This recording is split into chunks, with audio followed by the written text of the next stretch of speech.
अच्छा भाभी, मैं जा रही हूँ ससुराल। 1 मिनट रुको दीदी, मैं भी आई।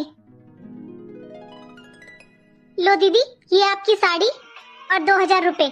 आप अपनी पसंद से एक सूट ले लेना। ठीक है भाभी, अब मैं चलती हूँ।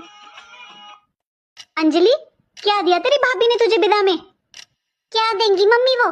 वही हमेशा की तरह एक सड़ी सी साड़ी और 200 रुपए।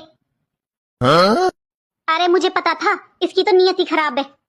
ये ले तू 5000 रुपए, अपनी पसंद के कपड़े ले लेना। पापा, मैं जा रही हूँ ससुराल।